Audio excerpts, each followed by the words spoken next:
Okay, this is my turn, and we will discuss about language description. Before we discuss about language description, I will explain a little what is language. We as a teacher and also English teacher, we must know what is language. Based on Wikipedia, a language is a structured system of communication. Language, in a broader sense, in the method of communication that involves the use of particularly human language. Jadi, berdasarkan Wikipedia, bahasa adalah sistem komunikasi yang terstruktur. Bahasa, dalam arti yang lebih luas, adalah metode komunikasi yang melibatkan penggunaan bahasa, khususnya bahasa manusia. A language is a system of arbitrary vocal symbols used for human communication by Warthog in Ramalan 1984. Jadi menurut Warthog itu bahasa adalah sistem simbol vokal yang berubah-ubah yang digunakan untuk komunikasi manusia. Nah, bahasa itu adalah simbol yang utama, yang terpenting.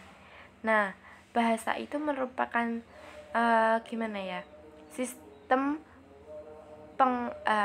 sistem tanda yang mengekspresikan ide manusia. Nah, language description in here kita manusia bisa bersuara, dan suara itu berasal dari kata yang kita ucapkan, kalimat yang ucapkan. Jadi suara, kata, dan kalimat yang kita ucapkan itu memberikan banyak makna dan maksud. Kita dapat menghasilkan, memahami, dan memikirkan suatu hal yang memiliki banyak kemungkinan, seperti dengan kata, kalimat tadi, suara yang kita hasilkan, itu tuh kita bisa memiliki pernyataan, pertanyaan, dan perintah. Dan hal tersebut itu mencangkup pada masa lalu, masa depan, apa yang akan terjadi, apa yang tidak akan terjadi, apa yang mungkin dan apa yang tidak mungkin. Dan juga kita dengan bahasa kita dapat mengatakan jujur. Jadi faktanya kita dapat mengatakan jujur, bohong, dan juga penyelesaian dan harapan. So language is very important. We are nothing without language. Dan di setiap segala aspek kehidupan manusia, kita selalu menggunakan bahasa. We as a human, especially, we have brains. In our brains there is like bank of language. Jadi kita itu kita memiliki otak, dan di dalam otak itu kita tuh kayak semacam memiliki semacam bank bahasa gitu. Jadi di dalam situ kita banyak sekali menyimpan kosakata yang ada. Nah, dari situ kita mengucapkan itu kan nggak cuman satu kata kamu, itu udah gitu kan. Jadi bahasa itu diatur atau ditata dengan grammar. Nah, jadi grammar itu membuat kata kita itu menjadi pasti, kayak formal juga. Jadi gimana ya, jadi tertata gitu, kita bisa mengucapkan menjadi sebuah kalimat gitu. Next, we will discuss about syllabus design. What is syllabus design? Syllabus design can be defined as a selection and organization of instructional content including suggested strategy for presenting content and evaluation. Brown 1995. Jadi maksudnya di sini itu desain silabus dapat didefinisikan sebagai pemilihan dan pengorganisasian konten instruksional termasuk strategi yang disarankan untuk menyajikan konten dan evaluasi. Menurut Brown 1995. Jadi gini, silabus itu pernyataan rinci dan operasional dari elemen belajar mengajar yang menerjemahkan kurikulum ke dalam serangkaian langkah-langkah yang terencana yang mengarah ke tujuan yang didefinisikan lebih sempit di setiap tingkatnya. Jadi secara singkatnya itu silabus itu adalah rangkaian pengajaran, rencana pengajaran, dan tujuan dari silabus itu menjadi panduan guru dan peserta didik dalam masalah sehari-hari. Next, there are syllabus components. In general, the components of syllabus consist of 1. Objective. 2. Instructional contents. 3. Learning experiences. The last evaluation. Jadi komponen yang ada di silabus itu ada 4: objektif, instructional content, learning experience, dan evaluation. Jadi objektif di sini tuh, yang dimaksud objektif di sini tuh objeknya. Semisal kita dalam silabus kompeten based silabus, jadi objek yang kita tuju tuh apa? Kompetensinya gitu. Instructional content di sini itu yang dimaksud isi dari silabusnya. Kalau kita objeknya kompetens, jadi isinya tuh gimana kita itu cara-cara gimana kita mendapatkan kompetensinya itu. Then learning experience ini pengalaman pembelajaran. Then evaluation. Nah, silabus itu tidak melulu stuck ya. Jadi silabus itu perlu dikembangkan. Nah, kenapa perlu dikembangkan? Karena untuk memenuhi kebutuhan siswa, dan juga kita dengan mengembangkan silabus, kita mengembangkan standar isi dan SKL ke dalam proses belajar mengajar, dan juga mencapai tujuan dan sasaran kelembagaan. Nah, siapa yang mengembangkan silabus desain itu? Nah, kelompok guru yang disebut MGMP.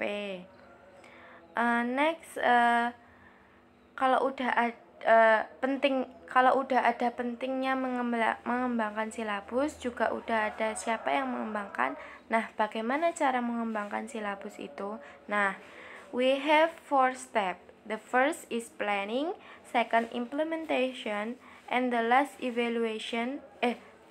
Third evaluation, and the last revision. Jadi itu kita dalam mengembangkan silabus, kita harus memplanning dulu, harus dirancang dulu, lalu diimplementasikan, diterapkan. Nah, setelah diterapkan, dievaluasi, kurangnya apa setelah diterapkan itu, apa yang harus ditambahkan lagi. Next, direvisi gitu. Next, we will discuss about type of syllabus. The first, structural syllabus. Di sini dimaksud dengan silabus struktur. Struktur gramatikal dan fonologis merupakan prinsip pengorganisasian. Biasanya diurutkan dari mudah ke sulit, sering ke tidak sering. Ini silabus struktur. Then situational syllabus. Silabus situasi. Seperti di sekolah, situasinya di sekolah, di rumah tuh gimana, di restoran itu gimana, di tempat bermain itu gimana.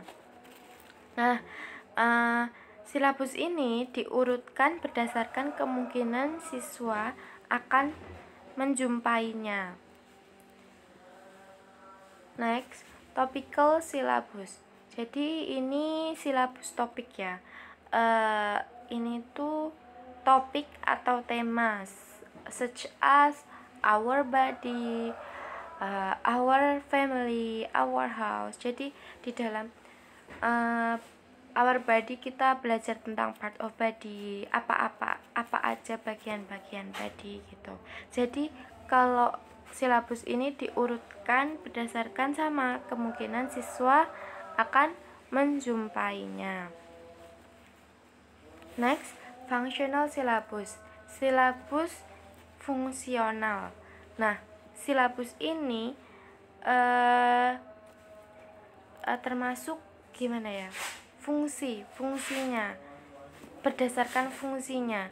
Jadi ada pendahuluan, bertanya, memberi informasi dan lain-lain.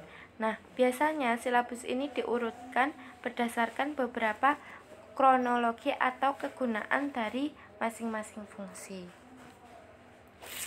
Next is skill syllabus atau itu silabus skill atau keterampilan. Nah, di sini itu mendengarkan ide-ide utama, memindai bagian bacaan untuk informasi yang spesifik. Biasanya silabus ini diurutkan berdasarkan kronologi atau kegunaan untuk setiap keterampilan. Then task or activity based syllabus. Jadi di sini silabus berbasis tugas atau aktivitas. Seperti menggambar peta, mengikuti arah atau instruksi. Biasanya diurutkan dengan beberapa kronologi atau kegunaan gagasan. Next, national syllabus. Silabus nasional. Ini tuh kategorinya konseptual yang disebut gagasan atau kuantitas, durasi, lokasi. Biasanya diurutkan berdasarkan kronologi atau kegunaan di setiap gagasan juga. The last is competence based syllabus. Silabus berbasis kompetensi, deskripsi, keterampilan, pengetahuan, sikap, dan perilaku penting yang diperlukan untuk kinerja yang efektif, atau tugas atau aktivitas dunia nyata menjadi dasar untuk isi instruksi. Jadi based on the 8 type of syllabus, I think the type that we can use in teaching English language for young learners, I think is competence-based syllabus, because in the syllabus is very complete. Jadi kita gimana ya? Kita dengan menggunakan silabus kompetensi, kita juga mengerti kompetensi yang dimiliki siswa itu gimana, keaktifannya itu gimana. Jadi kalau siswa punya kompetensi, otomatis juga memiliki pengetahuan. Jadi kalau kita memiliki pengetahuan terus dipraktekkan, nah itu menghasilkan kompetensi seorang siswa. Dan juga di sini sikap dan perilaku itu juga penting. Jadi apalagi itu ya anak-anak kan, kita secara gambaran umum itu kan kita pasti mikir anak-anak itu susah diatur untuk belajar. Nah, dengan stereotip ini ya, kita bisa dengan silabus ini kita juga bisa gimana ya, menilai sikap dan perilaku juga. Kita juga bisa membuat sikap dan perilaku anak itu menjadi lebih baik. I think enough for my presentation, and next slide will presented by my friend. Thank you.